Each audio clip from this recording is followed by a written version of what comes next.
Hello, Richard the Dick Coughlin, 616. How are you?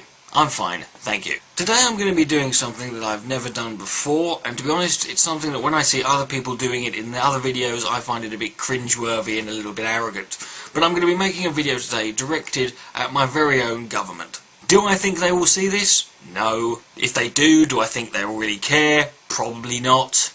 So what's the point in doing it? Well, as a great man once said, there is no shame in fighting and getting your ass kicked, but there is no pride in not fighting at all. With that, let's move on, shall we? Dear UK government, I am a loyal citizen of your country and I have been for 32 years. I was born in England and I now live in Scotland, and I have family who live in Ireland and ancestors from Wales. I am about as British as anyone could possibly be. I am also a very liberal and open-minded kind of guy. I think that everybody should be allowed to have the same rights and freedoms as myself. It doesn't matter to me what colour you are, what gender, what sexuality, what class, or even what religion you are, if any at all. We should be judged on who we are as individuals. Our character is the only thing that counts, or at least it should be. Now I know that sounds a little bit corny and typically left-wing and a little bit gay, but that's just how I feel and what I believe. Maybe I'm wrong to think that. Maybe I should be more prejudiced and discriminatory. Maybe I should just judge people based on their skin colour, their ethnicity, their background, their gender, their sexuality, whatever.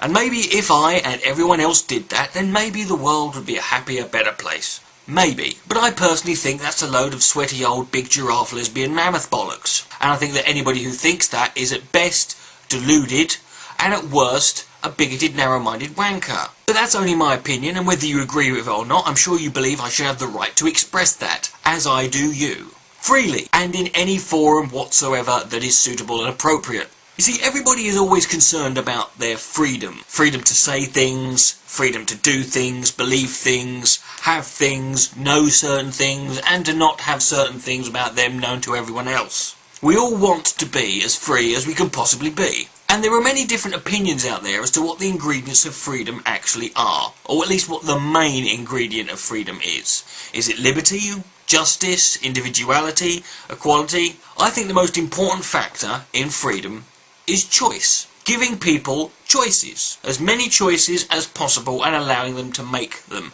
Now I don't mean choice in an insignificant way like a new flavour of crisps or another 1,000 shitty TV channels that no fucker's ever going to want to watch. I mean choice that matters. The choice to say and express something.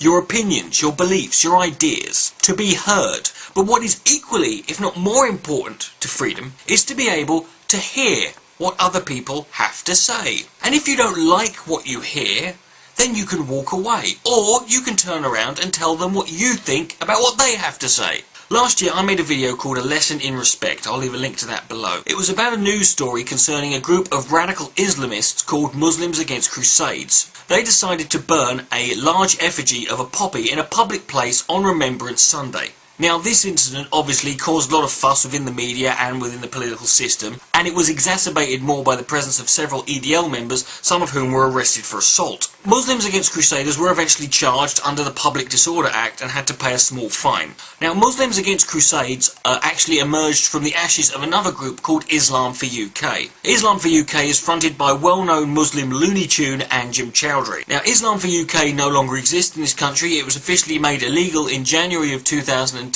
under certain anti-terror laws by the UK government. Shortly after Islam for UK was banned, Muslim Against Crusades appears. About a week ago, Muslims Against Crusades announced that they will be repeating their process from 2010 and burning another poppy on Remembrance Sunday again. Or at least they were going to repeat that, but now they can't, obviously, because last Thursday evening the UK government decided that Muslim Against Crusades was also an illegal organisation, and under the same anti-terror laws that Islam for UK was banned, it too became illegal. Now when I heard about this I had a few reactions. Number one, I wasn't at all surprised this happened given the origins of Muslims Against Crusades, where they come from. I also wasn't shitting my pants with terror and concern over what might happen because a few dozen butthurt Muslim shit for brains won't be able to act like the petulant children they are and deliberately go out and offend people. Quite frankly, Muslims Against Crusades can go fuck themselves with a giant bacon-covered pig's dick. So what the fuck is my problem then? It was a feeling of disappointment.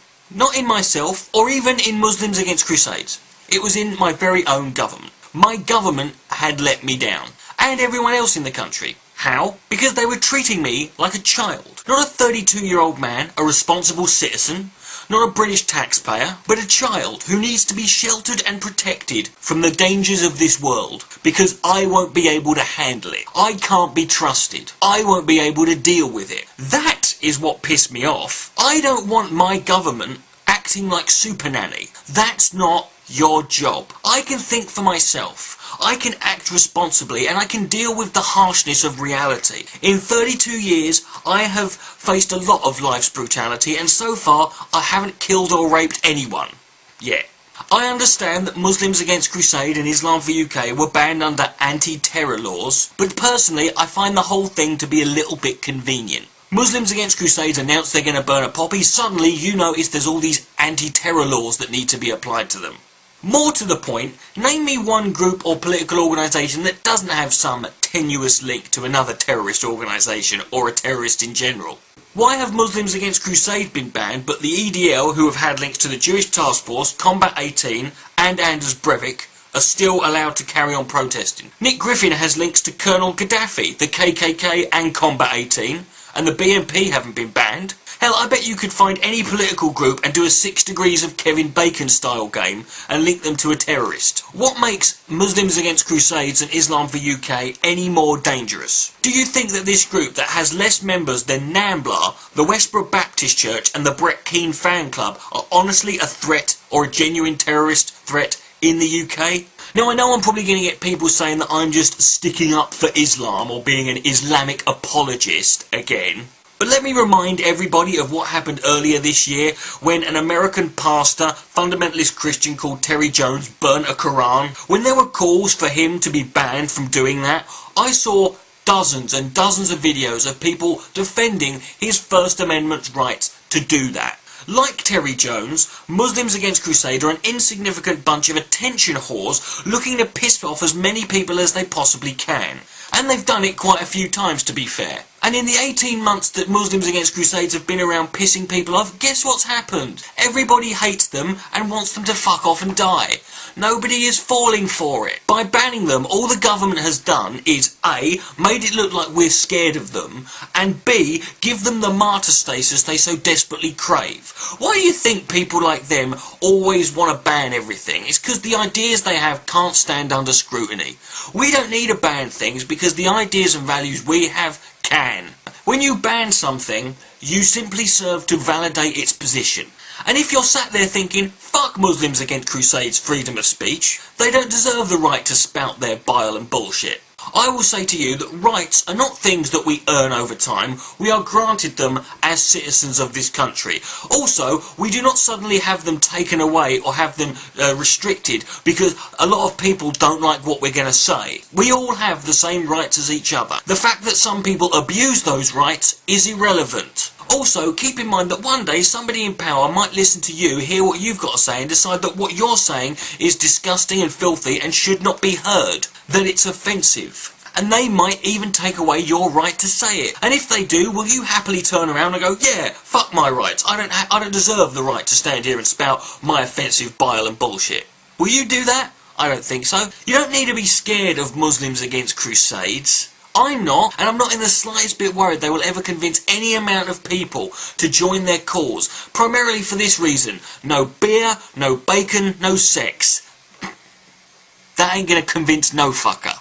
I want to live in a country where I can walk down the street, see Muslims Against Crusades, standing up there spouting their bullshit dogmatic nonsense, and I can go running up to them with my middle finger swinging right in his bearded mush, and I can say at the top of my voice, swivel on this, you dried encrusted shit-stained pubic louse hanging off a rotten donkey's dick. Give us the freedom to make that choice, and treat us with the respect that we will make the right one, and do it wisely.